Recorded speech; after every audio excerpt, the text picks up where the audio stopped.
Moin, Jonas hier, herzlich willkommen auf meinem Kanal. Heute möchte ich euch einmal alle Grundfunktionen von Microsoft Teams zeigen.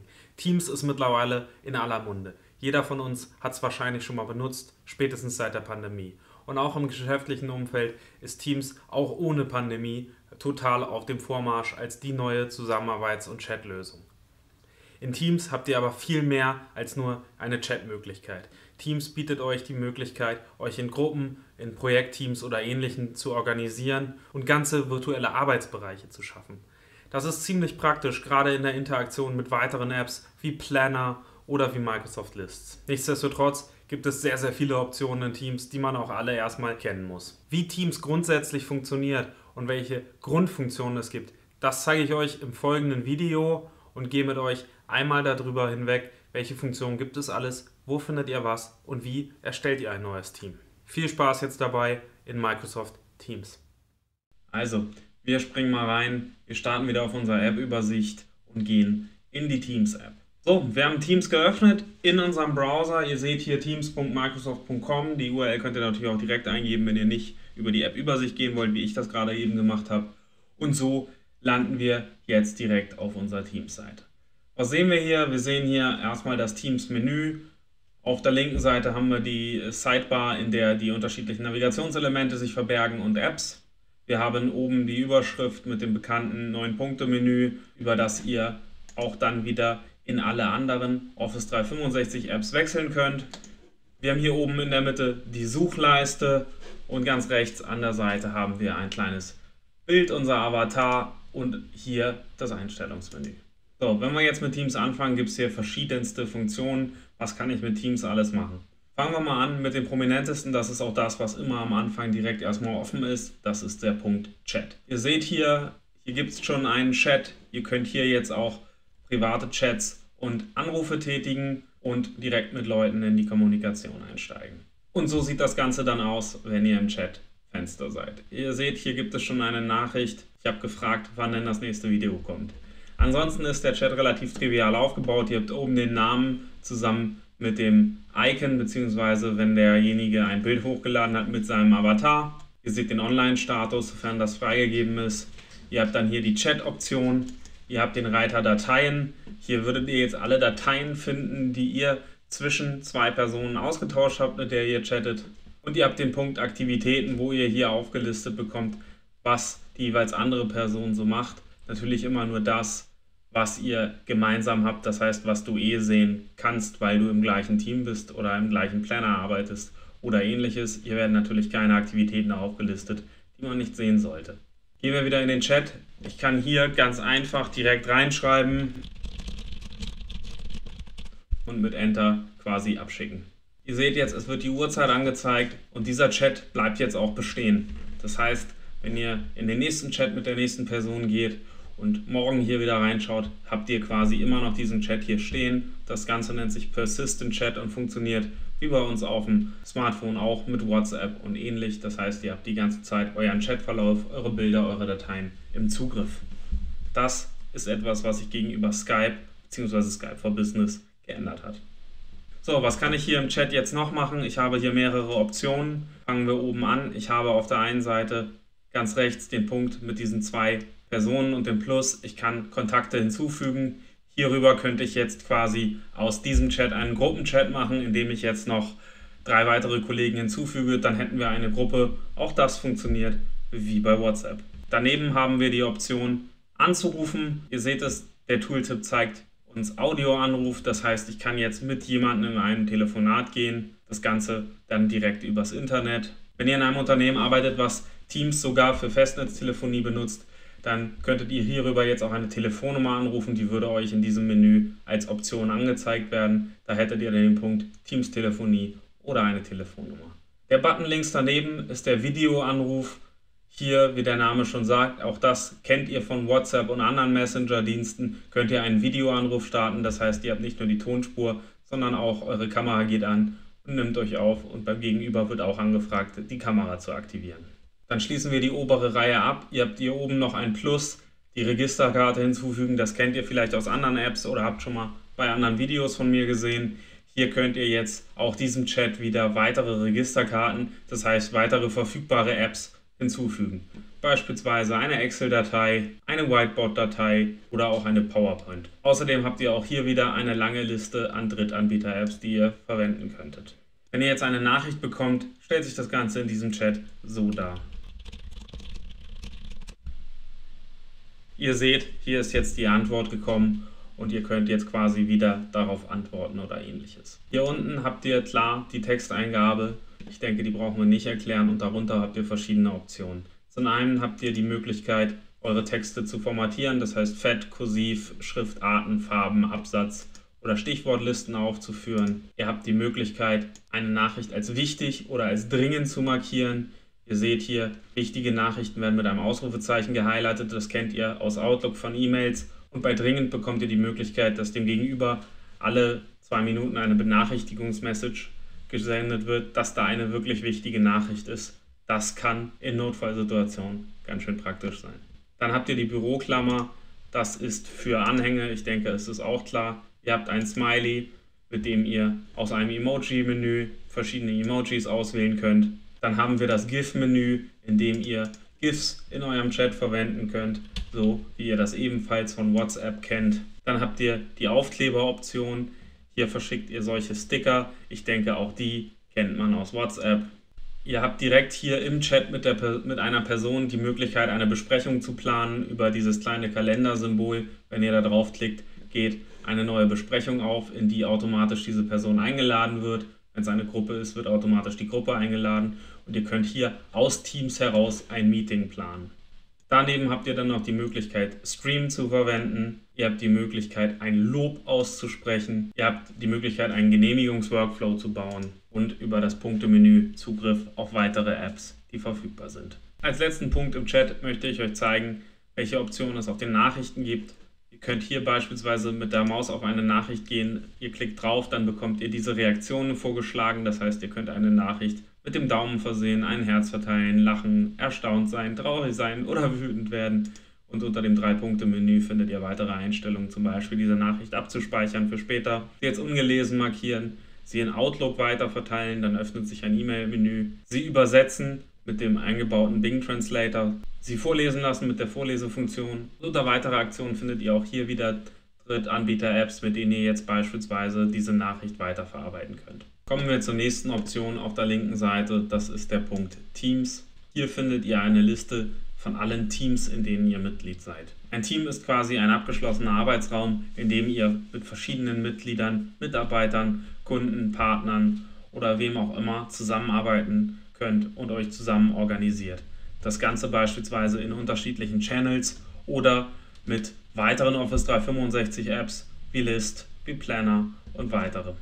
Ein Team sieht zunächst erstmal so aus. Ihr seht hier eure Liste. Wir haben in diesem Beispiel bereits 2 Teams, das Demo-Team und das YouTube-Produktionsteam. Hier gibt es darunter die verschiedenen Channels. Ihr könnt jetzt beispielsweise unter diesem Channel über das 3-Punkte-Menü in die Verwaltung eines Teams kommen, einen Kanal hinzufügen, das sind diese Channels, ein Mitglied hinzufügen, wenn ihr weitere Leute einladen wollt, ein Team wieder verlassen, ein Team bearbeiten, den Link zu einem Team generieren und dann verteilen, einen Link taggen oder auch ein Team löschen. Im oberen Menü findet ihr neben dem Namen die Beiträge, das ist quasi der Chat und hier unten bekommt ihr den Punkt Neue Unterhaltung und wenn ihr den jetzt startet ihr in diesem Team quasi einen Gruppenchat, der die ganze Zeit in diesem Team verfügbar ist, der auch neuen Mitgliedern, die hinzukommen, angezeigt wird. Das heißt, die können beispielsweise alte Nachrichten lesen und so könnt ihr euch in einem Team auch per Chat austauschen und spart euch eine ganze Menge E-Mail hin und her. Auf so eine Nachricht könnt ihr jetzt beispielsweise auch antworten oder wie in den Chats auch mit Emojis reagieren. Dann habt ihr noch den Punkt unter Dateien. Hier findet ihr ähnlich wie bei den Chats alle Dateien, die in einem Team geteilt sind. Hier könnt ihr beispielsweise auch neue Dateien erzeugen, auch euch eine Ordnerstruktur anlegen und quasi so eure Teamdokumente gerade in Projektmanagement oder ähnlichen Bereichen sehr gut organisieren. Ihr habt hier auch die Möglichkeit, Dateien oder Ordner hochzuladen, diese mit OneNote zu synchronisieren, auch hier wieder den Link zu kopieren, mehrere Dateien runterzuladen, einen dritten Cloud-Speicher hinzuzufügen. Wenn ihr also neben OneNote vielleicht noch etwas anderes wie Google Drive, Dropbox oder ähnliches verwendet und den Punkt in SharePoint öffnen. Warum steht da in SharePoint öffnen? Das liegt ganz einfach daran, dass im Hintergrund von einem Teams neben Office 365 Groups auch SharePoint-Seiten angelegt werden. Das bedeutet, für jedes Team existiert eine SharePoint-Seite, in der beispielsweise die Dokumente abgelegt werden. Ihr könntet hier also quasi auch über den SharePoint rein navigieren. Des Weiteren habt ihr dann hier, ähnlich wie in SharePoint oder auch in anderen Apps, noch die Möglichkeit, die Ansicht auf Dokumente zu verändern. Unter dem Punkt Wiki habt ihr die Möglichkeit, einen Notizblock, quasi ein Projekt-Wiki oder ein Team-Wiki anzulegen, in dem ihr alle wichtigen Informationen festhaltet, die ihr in verschiedenen Seiten und Reitern einsehbar machen wollt. Die Punkte Mai-Planung und Problemliste sind hinzugefügte Apps. Schaut dafür auch gerne mal in die betreffenden Videos. Im Punkt Mai-Planung seht ihr einen integrierten Planner, in dem ihr jetzt eine Aufgabenverwaltung starten könnt, in dem ihr aber auch mit Buckets und Ähnlichem arbeiten könnt.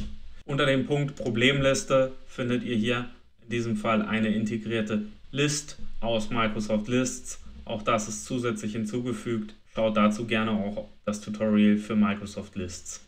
Als letzten Punkt hier oben habt ihr dann noch das Plus, mit dem ihr wieder weitere Apps zu diesem Kanal hinzufügen könnt, weitere Listen oder Planner integrieren, ein weiteres Wiki, die Office-Formate, ein Whiteboard oder ähnliches. Zum einen seht ihr, ihr bekommt oben rechts dann in einem Team bzw. in einem Kanal noch weitere Informationen angezeigt. Zum einen seht ihr, wo ist dieser Kanal verfügbar. Hier seht ihr, dieser Kanal ist für die gesamte Organisation einsehbar. Ihr seht die Mitglieder bzw. die Informationen darüber, ob ein Gast anwesend ist. Ihr habt die Möglichkeit, in einem Kanal direkt eine Besprechung zu erstellen. Hier könntet ihr jetzt ein spontanes Meeting erstellen oder eins planen mit den Teilnehmern dieses Kanals. Und unter dem Punkt Informationen findet ihr weitere Informationen über diesen Kanal, beispielsweise die Mitgliederliste oder ähnliches. Zuletzt unter dem 3-Punkte-Menü findet ihr dort noch weitere Einstellungen wie die Benachrichtigung für einen Kanal. Ihr könnt euch an den Kanal anheften, ihn ausblenden, ihn verwalten, die E-Mail-Adresse abrufen, den Link generieren und abrufen, den Kanal selber bearbeiten mit verschiedenen Konnektoren, das heißt irgendwelchen Drittanbieter-Apps oder Diensten, die irgendwelche Daten anzapfen, verbinden. Ihr könnt den Kanal löschen und auch hier wieder in SharePoint öffnen. Jetzt wollen wir mal in die Einstellungen von so einem Team schauen. Wir gehen auf das 3-Punkte-Menü dieses Teams und klicken dort auf Team verwalten und sehen hier zum einen unsere Mitgliederliste.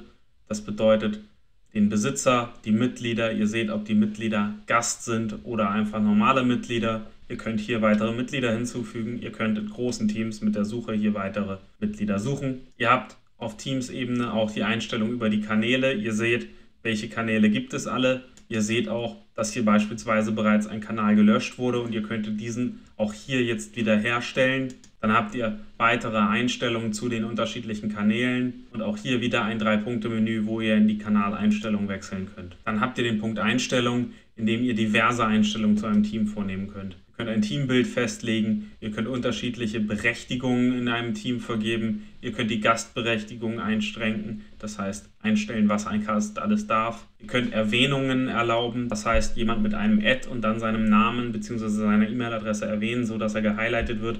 Auch das kennt ihr wahrscheinlich aus WhatsApp. Es gibt den Punkt Teamcode, der gerade bei der Verwendung von öffentlichen Teams hilfreich ist. Ihr könnt unter dem Punkt Teamcode einen Code generieren, den ihr dann einem Mitarbeiter geben kann. Und dieser kann dann über die Suche das Team suchen und so beispielsweise einem öffentlichen Team beitreten. Dann gibt es den Punkt Spielereien, in dem ihr die Verwaltung über Emojis, Memes, GIFs oder Aufkleber findet. Ihr könnt beispielsweise für gewisse Teams die Verwendung von GIFs, wenn ihr das wollt, deaktivieren. Außerdem habt ihr hier die Verwaltung von Tags. Hier könnt ihr bestimmen, welche Tags an dem Team verfügbar sind. Dann habt ihr den Punkt Analysen. Hier findet ihr eine Auswertung in grafischer Form über die Verwendung von Teams. Ihr könnt hier den Zeitraum auswählen und dann seht ihr hier, wie viele Benutzer, wie viele Apps, wie viele Besprechungen durchgeführt wurden, wie groß die Dateien im SharePoint sind und weitere nützliche Informationen über die Anzahl der Benutzer, über den Aktivitätsgrad dieser Benutzer und andere interessante Dinge. Zu guter Letzt im Punkt Apps könnt ihr die verfügbaren Apps eures Teams einstellen. Ihr könntet hier weitere hinzufügen oder auch gewisse Apps löschen, die ihr vielleicht hier nicht verwenden möchtet. Das gleiche Menü, ich hatte es schon erwähnt, gibt es auch für die Kanäle. Auch hier habt ihr die 3 Punkte Und unter dem Punkt Kanal verwalten findet ihr hier eingeschränkt auch Optionen. Hier seht ihr, welche Dinge alle erlaubt sind. Das ist das, was das Team festlegt. Ihr könnt hier festlegen, wer etwas posten darf. Wenn ihr beispielsweise Kanäle habt, in denen ihr nur Informationen verteilen wollt, aber nicht, dass darauf etwas geantwortet oder gepostet werden darf, könntet ihr das hier einstellen. Außerdem habt ihr auch hier wieder den Analyse-Tab, wo ihr eine Auswertung über den jeweiligen Kanal erhaltet. Auf der linken Seite findet ihr ganz unten auch den Punkt Team beitreten oder erstellen und auch das Teams-Verwaltungsmenü. Hier könnt ihr die Teams, die ihr besitzt oder in denen ihr Administratorenrechte habt, verwalten. Ihr seht, dann bekommt ihr diese Übersicht. Auch hier wieder alle Teams, die ihr sehen könnt und könnt hier wieder über das 3-Punkte-Menü entsprechende Optionen ausführen. Wenn ihr jetzt ein Team anlegen wollt, beziehungsweise einem Team beitreten, dann gehen wir hier unten mal auf Beitreten oder Erstellen und sehen, was dann kommt. Ihr werdet nach dem Code, den hatte ich eben schon angesprochen, gefragt, wenn ihr einem Team beitreten wollt. Wir wollen jetzt mal ein neues erstellen.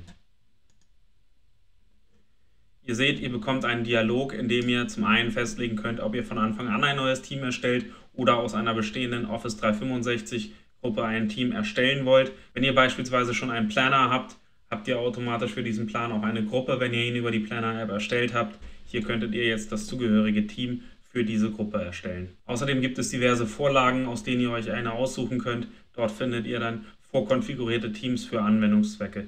Ihr seht hier Projekte verwalten, Onboarding von Mitarbeitern, ein Helpdesk, Reaktionen auf Vorfall, Shop-Organisation und so weiter, verschiedenste Vorlagen. Wir wählen mal etwas Gängiges aus, und zwar den Punkt ein Projekt verwalten. Hier bekommt ihr jetzt vorgeschlagen, welche Kanäle automatisch mit angelegt werden. Der Vorschlag von Teams ist hier allgemein Ankündigungen, Ressourcen und Planung sowie die 5 Apps Genehmigungen, Lists, OneNote, Tasks von Planner und Wiki. Hier könnt ihr dann definieren, ob das ein privates oder ein öffentliches Team sein soll. Dann gebt ihr eurem Team einen Namen, eine Beschreibung. Dann könnt ihr hier noch die Kanäle, die ihr anlegt, umbenennen, wenn ihr das möchtet. Und dann klicken wir auf Erstellen. Jetzt wird im Hintergrund das Team sowie die Kanäle und alle zugehörigen Einstellungen dafür erstellt. Ihr seht, das Erstellen eines Teams kann auch mal etwas länger dauern. Es wird im Hintergrund weiter ausgeführt und wir können jetzt direkt weiterarbeiten. Ihr seht auf der linken Seite, das Team und der erste Kanal ist bereits da. Die weiteren Kanäle werden jetzt im Hintergrund erzeugt. Wir schauen so lange mal auf den Kalender. Ihr habt auf der linken Seite den Punkt Kalender und wenn ihr da reinklickt, bekommt ihr eine Ansicht eures Kalenders. Das bedeutet, das, was ihr auch beispielsweise in Outlook seht. Hier sind alle eure Termine direkt verfügbar. Ihr seht eure Einstellungen aus dem Outlook-Kalender. Das Ganze basiert auf Exchange Online und ihr müsst hier nicht selber irgendetwas synchronisieren oder einstellen. In diesem Kalender könnt ihr jetzt beispielsweise in Team-Meetings reinspringen. Ihr seht die verschiedenen Optionen und ihr könnt in diesem Kalender, ähnlich wie in Outlook, auch direkt Änderungen vornehmen. Wenn wir beispielsweise dieses Meeting verändern wollen und ihr es erstellt habt, dann gehen wir hier rein und ihr seht, ihr könnt jetzt hier die Beschreibung ändern, den Titel, ihr könnt Leute einladen, die Zeit ändern. Alle gängigen Dinge, die man so in Teams tun kann. Außerdem gibt es sogar den Terminplanungsassistenten. Das heißt, ihr müsst für diese Funktion tatsächlich nicht einmal ins Outlook wechseln, sondern ihr könnt im Teams direkt Termine organisieren. Eine weitere Option ist es, hier einen neuen Termin anzulegen, indem ihr in eine freie Fläche klickt. Und jetzt könnt ihr in diesem Menü auch hier wieder verschiedene Einstellungen vornehmen. Ihr habt im Kalender außerdem die Möglichkeit, die Ansicht umzustellen.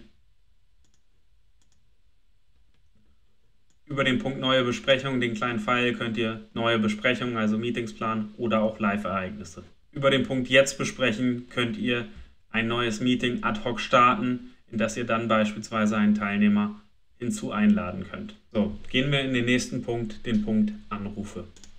Im Punkt Anrufe findet ihr eure Anrufoptionen, in denen ihr quasi sowohl euch Kurzwahlen einrichten könnt, als auch neue Anrufsgruppen. Ihr habt die Möglichkeit, in eure Kontakte reinzuschauen. Das funktioniert wie die Kontakte in Outlook. Ihr seht euren Anrufverlauf, sofern es einen gibt. Und ihr könnt hier auf eure Voicemail zugreifen, sofern das von eurer Organisation eingerichtet ist. Außerdem könnt ihr über das Anrufmenü hier unten Namen eingeben und Personen direkt über Teams anrufen. Oder auch hier wieder der Hinweis, wenn eine Telefonanlage angebunden ist, das Ganze mit Festnetztelefonie, also richtigen Telefonnummern zu machen. Ein weiterer Punkt auf der linken Seite ist der Punkt Dateien. Hier finden wir alle unsere wichtigen Dateien. Die zuletzt verwendeten, das heißt alle aus eurer Office-Umgebung, egal ob in Teams oder woanders abgelegt. Ihr könnt hier auch auf eure Teams-Dateien filtern oder auf euer OneDrive gehen und euch da durchnavigieren. Dort habt ihr auch dann alle eure Ordner und andere Dinge, die da abgelegt sind, zur Verfügung. Über das 3-Punkte-Menü hier unten könntet ihr jetzt noch weitere Apps der linken Navigation hinzufügen. Beispielsweise, wir machen das Ganze mal mit Task von Planner. Das sieht dann so aus. Hier erscheint ein neues Icon und ihr bekommt die Planner-Übersicht und alle Tasks aus den verschiedensten Plänen hier angezeigt und hier könntet ihr damit jetzt weiterarbeiten. Das war jetzt einmal ein grober Überflug über die Hauptfunktionen von Teams. Wir könnten jetzt noch stundenlang weiter zu Details in Teams und kleinen versteckten Funktionen sprechen. Aber dazu werden wir sicherlich mal ein Highlight-Video über ein paar der Top-Teams-Funktionen machen, die euch im Alltag helfen. So, das waren die Grundfunktionalitäten von Microsoft Teams. Ihr habt gesehen, was sind Teams, was sind Kanäle, welche Einstellungsmöglichkeiten habt ihr, wie funktioniert das mit dem Chat, wo findet ihr Anrufe und wie könnt ihr euren Kalender und eure Meetings pflegen. Das alles geht mittlerweile in Teams und es gibt sicherlich noch ganz, ganz viele Funktionen, die ich in diesem Video jetzt nicht mehr zeigen konnte, die ihr sicherlich aber mal in einem Tipps- und Tricks-Video oder in einem der Office-Shots wiederfindet. Teams allgemein ist die Zusammenarbeitsplattform, um die sich nicht nur heute dank der Pandemie alles dreht, sondern auch in Zukunft das zentrale Tool in der Microsoft Cloud-Plattform. Ihr werdet zwangsläufig immer irgendwo mal mit Teams arbeiten müssen und euch da drinnen zurechtfinden. Was ich euch jetzt noch nicht gezeigt habe, ist, wie Teams-Meetings aussehen, welche Meeting-Funktionalitäten es so gibt und worauf man bei einem Live-Meeting mit Videokamera, mit Bildschirmpräsentation und ähnlichen Dingen achten sollte. Auch dazu schaut euch mal das separate Video an. Ich bedanke mich jetzt erstmal fürs Zuschauen. Ich hoffe, euch hat auch das Video gefallen. Lasst bitte ein Like da, kommentiert, abonniert den Kanal, schaut mal auf dem Kanal vorbei. Hier gibt es viele nützliche Videos rund um die Office-Produkte und Office 365. Es werden auch immer mehr versprochen und wir sehen uns beim nächsten Mal. Macht es gut, bleibt gesund. Tschö mit Ö.